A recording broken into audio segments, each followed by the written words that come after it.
चलो बच्चे, ये वाली वीडियो स्टार्ट करते हैं फाइनेंशियल मैनेजमेंट का।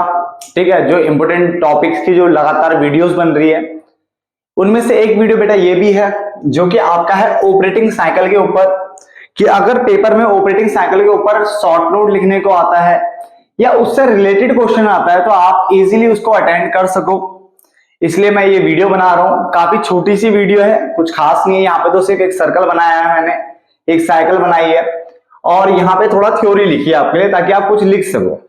क्लियर है ना? तो स्टार्ट करते हैं।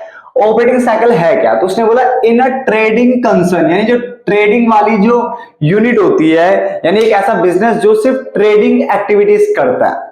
क्लियर है? यानी मैन्युफैक्चरिंग नहीं कर रहा, प्रोडक्शन नहीं करता, सिर्फ सामान लाता है बेचता है, लाता है बेचता है, ये वाला काम है। तो in a trading concern there is a series of activities starting from procurement of goods, जहां पे सबसे पहले गुड्स को उपलब्ध करवाया जाता है, नहीं गुड्स लाया जाता है। ठीक है, और कौन सा गुड्स होता है? ये सेलेबल गुड्स होता है जिनको ला करके सीधा बेचना होता है, यानी ये रॉ मटेरियल नहीं है। ट्रेडिंग वाले काम में क्या होता है? गुड्स लाया जाता है और बेचा जाता है, लाया जाता है और बेचा जाता है। तो उसने बोला in a trading concern there is a series of activities starting from procurement of goods. Procurement मतलब उपलब्ध होना है, इस टाइप से पढ़ सकते हो।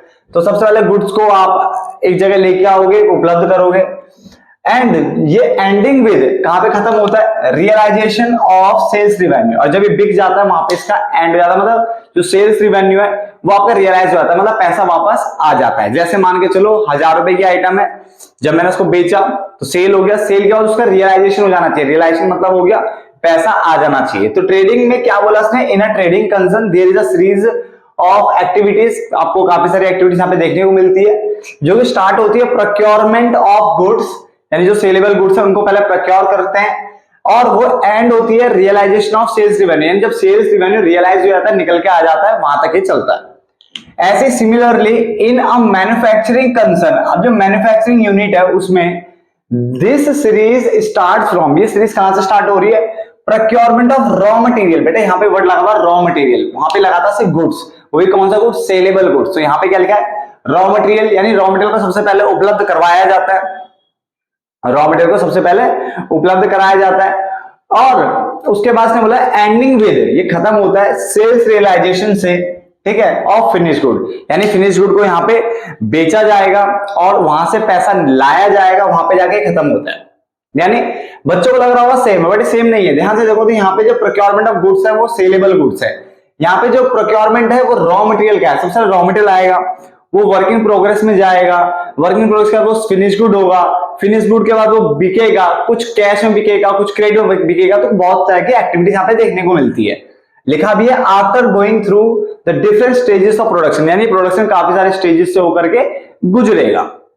आगे लिखा है इन द बोथ केसेस, यानी जो चाहे मैन्युफैक्चरिंग कंसर्न हो चाहे ट्रेडिंग कंसर्न हो, दोनों केसेस में however there is a time gap, यहाँ पे टाइम गैप देखने को मिलता है between the happening of first event, यानी पहला इवेंट जब हुआ, इसमें पहला इवेंट क्या था? प्रोक्योरमेंट ऑफ गुड्स, और इसमें पहला इवेंट क्या था? Procurement of raw material. ठीक है ना? And happening of last event, last event क्या है? इसका लास्ट इवेंट है सेल्स रियलाइजेशन होना, यानी जो सेल्स रिवेन्यू वो रियलाइज हो जाता है। इसका भी वही है, सेल्स रिवेन्यू क्या होता है? रियलाइज हो जाता है। क्लियर हो गया? चलो, this time gap is called operating cycle, और इसी टाइम गैप को ऑपरेटिंग साइकिल कहते हैं। तो ऑपरेटिंग साइकिल का मतलब मेन मोटिव क्या हुआ कि स्टार्टिंग पॉइंट से लेकर के जब आपका कैश रियलाइज हो जाएगा, पैसा आ जाएगा, वहां तक की जो पूरी साइकिल होती है उसको ऑपरेटिंग साइकिल बताया गया है। क्लियर है? किसी बिजनेस की बड़ी हो सकती है ऑपरेटिंग साइकिल, किसी की छोटी हो सकती है, वो डिपेंड करता है कि वो किस टाइप का काम करती है। क्लियर है? और उसमें कितना कितना टाइम लगता है। क्लियर है? तो उसने बोला in a trading concern there is a series of activities, जहां जो कि स्टार्ट होती है प्रोक्योरमेंट ऑफ गुड्स से रिलेटेड, जो कि सेलेबल गुड्स होंगे, और खत्म होगा रियलाइजेशन ऑफ सेल्स रिवेन्यू, जब सेल्स रिवेन्यू आपको मिल जाएगा। रिवेन्यू मतलब income. Similarly, in case of manufacturing concern, this series start from procurement of raw material and ending with, कहां से एंड खत्म होता है?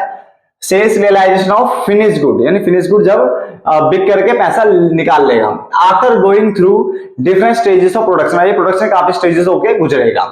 इन बोथ केसेस जो टाइम गैप आपको देखने को मिल रहा है between happening of first event और हैपनिंग ऑफ लास्ट इवेंट, यानी फर्स्ट इवेंट और लास्ट इवेंट के बीच में जो टाइम गैप हो रहा है, इसी टाइम गैप को आप ऑपरेटिंग साइकिल कहते हो। क्लियर हो गया। अब इसने बोला operating cycle of the firm consist the following, यानी ऑपरेटिंग साइकिल में आपको ये चीजें देखने को मिल सकता है। सबसे पहले प्रोक्योरमेंट होता है, यानी उपलब्ध होना किसका, रॉ मटेरियल एंड सर्विसेज का। तो सबसे पहले रॉ मटेरियल का प्रोक्योरमेंट होता है, तो देखो वही लिखा हुआ है रॉ मटेरियल प्रोक्योरमेंट। क्लियर है। उसके बाद कन्वर्जन किया जाता है, क्या किया जाता है, कन्वर्जन किया जाता है रॉ मटेरियल को, जो आपको रॉ मटेरियल मिला था, कच्चा माल मिला था, उसको वर्क इन प्रोग्रेस में कन्वर्ट किया जाता है। वर्क इन प्रोग्रेस मतलब जो थोड़ा हद तक बन चुका है और थोड़ा रह चुका है, मतलब अभी जो प्रोसेसिंग में है, अभी पूरी तरह से तैयार नहीं हुआ है, तो conversion of raw material into work in progress. उसके बाद तीसरा जो है फिर दोबारा कन्वर्जन, अब आपने वर्क इन प्रोग्रेस जो बना दिया था, अब यहां से आगे चलेगा, तो conversion of work in progress into finish good. फिर जो वर्क इन प्रोग्रेस है उसको फिनिश गुड में कन्वर्ट किया जाता है। तो तीन पॉइंट बड़े सिंपल है। सबसे पहले रॉ मटेरियल को प्रोक्योर किया जाता है, परचेज किया जाता है, ठीक है। तो रॉ मटेरियल जो का प्रोक्योरमेंट करना और क्या बोलते हैं सर्विसेज का प्रोक्योरमेंट होना एक तरीके से, ठीक है ना। उसके बाद कन्वर्जन होता है, उसी रॉ मटेरियल को वर्क इन प्रोग्रेस में कन्वर्ट कर दिया जाता है, और फिर जो वर्क इन प्रोग्रेस था उसको कन्वर्ट करके फिनिश गुड तैयार किया जाता है। क्लियर है। जब फिनिश गुड यानी तैयार माल बन जाएगा, उसके बाद उस माल को क्या किया जाता है बेटा, सेल किया जाता है। तो सेल ऑफ फिनिश गुड आता है। यानी अब ये सेल दो तरह की हो सकती है, या तो कैश में आपने नकद माल बेचा, पैसा लिया, तो कैश सेल हो गया, माल तो बेच दिया, मगर 1 महीने बाद, 2 महीने बाद, 3 महीने बाद कभी भी आपका पैसा अंदर और डिले थोड़ा देरी से आएगा, तो क्रेडिट सेल हो गया, यानी उधार में माल बेचना, ठीक है ना।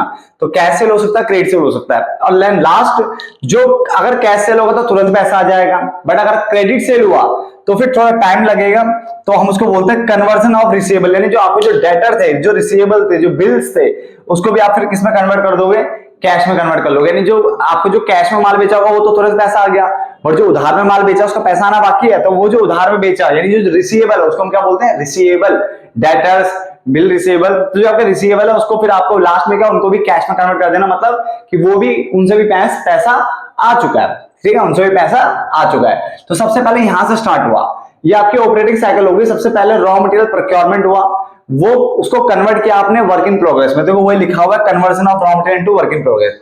फिर वर्क इन प्रोग्रेस को फिनिश गुड में कन्वर्ट किया जाता है, तो वर्क इन प्रोग्रेस को फिनिश गुड में कन्वर्ट किया जाता है। फिर फिनिश गुड को सेल किया जाता है, बिल्कुल वही फिनिश गुड को क्या किया जाता है, सेल किया जाता है। ये सेल दो तरह से हो सकती है, कैश में हो सकती है और क्रेडिट में हो सकती है। क्लियर हो गया। जो इससे अकाउंट रिसीवेबल बनेंगे, क्या बनेंगे, अकाउंट रिसीवेबल बनेंगे, जिनसे पैसा आना बाकी है वो बनेंगे, और फिर इससे पैसा आ जाता है, हो गया। बच्चे सोचते हैं कि ये आपने एक राउंड घुमाया और ये साइकिल कंप्लीट हो गई, बस इतना ही होता बिजनेस में। ऐसा नहीं है बेटा, ये चलता रहेगा। देखो कहीं पे स्टॉप हुआ है, फिर दोबारा वापस ऐसे या फिर ये, यानी ये प्रोसेसिंग चलती रहेगी। ये जो प्रोसीजर है, ये प्रक्रिया है, ये प्रोसेस चलता रहेगा, ये चलता रहेगा। हमेशा रॉ मटेरियल आएगा, फिर उसका वर्क इन प्रोग्रेस होगा, फिर उसका फिनिश गुड होगा, फिर बिकेगा, कुछ कैश में बिकेगा, कुछ क्रेडिट में बिकेगा, फिर अकाउंट रिसीवेबल आएंगे, फिर दोबारा वो कन्वर्ट हो जाएंगे कैश में, फिर दोबारा वापस रॉ मटेरियल खरीदा जाएगा। रॉ मटेरियल भी जो खरीदा जाएगा, कुछ उधार में खरीदा जाता है, कुछ कैश में खरीदा जाता है। ये भी दो तरीके से खरीद सकते हो आप, कुछ कैश में, कुछ उधार में। तो ये साइकिल बेटा बिजनेस से चलती रहती है, और इसी साइकिल को हम बोलते हैं ऑपरेटिंग साइकिल। यानी स्टार्टिंग पॉइंट से लेकर के कैश रियलाइजेशन, जब आपका रेवेन्यू रियलाइज हो जाता है तब तक ये साइकिल चल रही है, यानी इस पॉइंट तक चल रही है, ठीक है ना। तो पैसे आपने रॉ मटेरियल लिया और वो रॉ मटेरियल कैश में कन्वर्ट हो गया, ठीक है, वहां तक ये साइकिल चलती रहेगी, ये बार बार चलती रहेगी। जब तक बिजनेस है तब तक ये बेटा चलता रहेगा। यही आपकी ऑपरेटिंग साइकिल है। तो समझ में आ गया, दोनों पॉइंट ऑफ व्यू से समझाते हैं मैंने, ट्रेडिंग के पॉइंट ऑफ व्यू से भी और मैन्युफैक्चरिंग। बस इतना फर्क है कि ट्रेडिंग में थोड़ा जो सीरीज ऑफ एक्टिविटीज होती है थोड़ी कम होती है, गुड्स लाना है, आगे देना है। बट जो हमारा दूसरा होता है मैन्युफैक्चरिंग, उसमें काफी काम होता है। पहले रॉ मटेरियल लाओ, उसको फिर वर्क इन प्रोग्रेस, फिर फिनिश गुड, फिर ये, फिर है ना, तो थोड़ा काम ज्यादा बढ़ जाता है, ठीक है ना। तो ये फटाफट से नोट डाउन कर लो। ये आपका 5 से 7 नंबर का जो क्वेश्चन था, ये भी आपका कंप्लीट होता है। मिलेंगे नेक्स्ट वीडियो में, तब तक के लिए धन्यवाद दोस्तों।